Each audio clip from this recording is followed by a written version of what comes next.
آج بھی دو مسئلے آپ کی خدمت میں بیان ہوں گے، نجاست شراب کے سلسلے میں اور شراب سے مربوط کاموں کی حرمت کے سلسلے میں۔ سوال یہ کیا گیا ہے کہ کسی کافر ملک میں، غیر مسلم ممالک میں ایک مسلمان جا کر شراب بیچے، دکان کھولے اور شراب فروخت کرے۔ اب خریدار ظاہراً سب غیر مسلم ہیں اور کافر ہیں، تو اس کا کیا حکم ہے؟ کیا ایک مسلمان کے لیے یہ جائز ہے کہ وہ جا کر غیر مسلم ممالک میں شراب کا کاروبار کرے اور شراب فروخت کرے؟ جواب میں حضرت آیت اللہ سیستانی نے فرمایا کہ شراب بیچنا کسی بھی صورت میں جائز نہیں ہے۔ کافروں کے لیے بھی حرام ہے کہ ایک مسلمان کافروں کے لیے شراب بیچے، چاہے وہ مسلمانوں کے لیے بیچے، دونوں صورتوں میں حرام ہے۔ ایک مسلمان کے لیے شراب کا کاروبار جائز نہیں ہے، خرید و فروخت حرام ہے، جائز نہیں ہے۔ اب ممکن ہے کہ ہمارے بھی بہت سارے لوگ جائیں اور جا کر اپنے لیے، اپنی تسلی کے لیے شاید کہیں کہ وہاں تو سارے شراب پینے والے غیر مسلم ہیں، ان کے لیے کیا فرق پڑتا ہے؟ کیا ہم ان کے لیے شراب فروخت کریں یا شراب سے جو ہے مخلوط چیزیں ان کے لیے فروخت کریں، کیا فرق پڑتا ہے؟ تو آپ کے لیے جائز نہیں، حتیٰ آپ کافر کو بھی شراب پیش نہیں کر سکتے، حتیٰ اس کے لیے اگر آپ نے کھانا بنانا وہ بھی شراب سے پاک ہونا چاہیے۔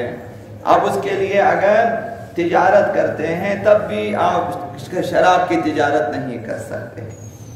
دوسرا سوال یہ کیا گیا ہے کہ ایک شرابی غیر مسلمانوں کے ساتھ بیٹھنے کا، شرابی غیر مسلمان نہیں ہے، شرابی ہیں لیکن کافر ہیں، ایک مسلمان ایسے کافروں کے ساتھ بیٹھیں جو شرابی ہیں، تو اس بیٹھنے کا کیا حکم ہے؟ کہ ایک مسلمان یہاں سے جائیں، ظاہراً غیر مسلم ممالک میں طبیعتاً جو ہے آپ کے آس پاس میں نان مسلم لوگ ہوتے ہیں تو ان سے رفت و آمد ہوتی ہے، ان کے ساتھ بیٹھنا ہوتا ہے، یا دکانوں میں یا ہمسایہ داری ہے یا مثلا اسکول کالج وغیرہ وغیرہ میں۔ تو اس بیٹھنے کے بارے میں سوال کیا ہے، اور اس لیے بھی کہ دکانیں ساتھ ساتھ ہیں، سوال کرنے والے نے یہ سوال کیا اس کی دکان میری دکان کے ساتھ ہے، تو کیا ہم ایک دوسرے کے ساتھ بیٹھ سکتے ہیں جبکہ وہ کافر شراب پیتا ہے؟ تو جواب میں حضرت آیت اللہ سیستانی نے فرمایا ان کے ساتھ بیٹھنے میں کوئی حرج نہیں ہے، کہ آپ بیٹھ سکتے ہیں، وہ شرابی ہیں، آپ غیر شرابی، وہ کافر ہے، آپ بیٹھ سکتے ہیں، لیکن اگر ان کے دسترخوان پر شراب ہو تو ان کے ساتھ کھانا جائز نہیں ہے۔ ان کے دسترخوان پہ آپ کے دوست ہیں، بیٹھیں گے ایک ٹیبل پہ، بیٹھیں گے ایک دسترخوان پہ، چلو آج کھانا کھاتے ہیں، اگر وہ شراب سرو کرتا ہے تو پھر آپ کے لیے اس کے ساتھ بیٹھ کر کھانا جائز نہیں ہے۔ اگر وہ آپ کے دوست ہیں تو آپ یہ کہہ سکتے ہیں بھئی آپ کے ساتھ ہم بیٹھ سکتے ہیں، گفتگو ہو سکتی ہے، ہم ایک دوسرے کے ساتھ بیٹھ کر کھا بھی سکتے ہیں، لیکن یہ ہے کہ اگر آپ شراب جو ہے استعمال کریں گے پھر ہم آپ کے ساتھ بیٹھ کر نہیں کھا سکتے، پھر آپ کا دسترخوان الگ ہوگا، میرا الگ، آپ کا ٹیبل الگ ہوگا، میرا ٹیبل الگ ہوگا۔ تو اگر اس کے ساتھ کھانا ہو تو شرط یہ ہے کہ دسترخوان پہ یا ٹیبل پہ شراب نہ ہو، ورنہ ایسے ہی بیٹھنے میں کافر شرابی کے ساتھ ایسے ہی بیٹھنے میں کوئی حرج نہیں ہے۔ حضرت آبا امام صادق علیہ السلام نے شراب کے نقصانات بیان کیے ہیں، یہ تمام نقصانات آج اگر آپ جو ہیں سائنس میں پوچھیں، آج کے جو ہیں جو لوگ ماہرین ہیں ان سے پوچھیں، وہ بھی تصدیق کریں گے۔ 1400 سال پہلے ہمارے ائمہ اطہار نے ان کے نقصانات بیان کیے، فرمایا کہ جسم میں شراب سے رعشہ پیدا ہوتا ہے، لرزش پیدا ہوتی ہے، زلزلہ آتا ہے جسم میں، ہمیشہ ان کے جو اعضاء ہلتے رہتے ہیں، مثلا ہاتھوں میں، یا مثلا بعض لوگوں کے سر میں رعشہ، بعض لوگوں کے ہاتھوں میں رعشہ، بعض لوگوں کے جسم میں، بدن میں رعشہ ہے، یہ شراب کے نقصانات میں سے ایک ہے۔ اور دوسری چیز جو ہمارے لیے مہم ہے رعشے سے بھی زیادہ، وہ یہ کہ نورانیت ختم ہو جاتی ہے، جوان مردی ختم ہو جاتی ہے۔ ایک مومن، مسلمان اور شیعہ اگر اس میں نورانیت ختم ہو جائے، دل تاریک ہو جاتا ہے، اب اسے حق اور باطل میں تمیز کرنا مشکل ہو جائے گا۔ جن کے دل تاریک ہو جاتے پتہ نہیں چلتا کہ میں حق کی راہ پہ چل رہا ہوں یا باطل کی راہ پہ چل رہا ہوں، میں جائز کام کر رہا ہوں یا ناجائز، دل تاریک ہو جاتا ہے۔ تو پھر شریعت اسلام کی راہیں اسے نظر نہیں آتی، نورانیت ختم، جوان مردی ختم ہو جاتی ہے۔ جب جوان مردی ختم ہو جاتی ہے، غیرت دینی ختم ہو جاتی ہے، غیرت دینی ختم ہو جاتی ہے، دین پہ حملے ہوتے ہیں، اسے کوئی فرق نہیں پڑتا، وہ دین کی حمایت نہیں کرے گا۔ جوان مردی ختم، حتیٰ ناموس کی حفاظت نہیں کر سکے گا کہ بیٹیاں بے پردہ بے پردہ ہیں۔ یہ ناجوان مردی کی علامت ہے کہ اگر مؤمنین کی بیٹیاں، مؤمنین کی بیویاں اگر بے پردہ ہیں، کم حجاب کرتی ہیں، تو یہ اس بات کی علامت ہے کہ جوان مردی کم ہے۔ شراب سے یہ چیز ہمارے اندر پیدا ہو سکتی ہے۔ اور تیسری چیز یہ کہ فعل حرام کا ارتکاب ہوگا۔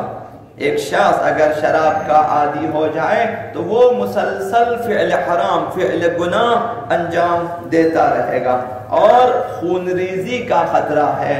شرابی شخص قاتل ہو سکتا ہے کہ وہ کسی کا قتل بھی کرے گا، چونکہ اس کی عقل کام نہیں کرتی ہے، آپے سے باہر ہے اور وہ مست رہتا ہے عموماً، تو لہذا وہ خونریز ہو سکتا ہے۔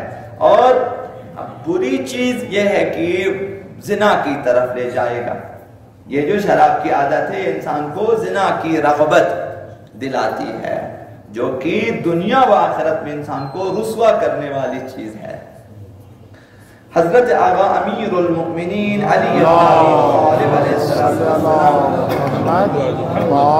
ارشاد فرماتے ہیں لا تجلسوا علی مائدۃ، ایسے دسترخوان پہ نہ بیٹھنا، ایسے دسترخوان پہ نہ بیٹھنا، یشرب علیہ الخمر، جس پر بیٹھ کر لوگ شراب پیتے ہیں، اس دسترخوان پہ نہ بیٹھنا۔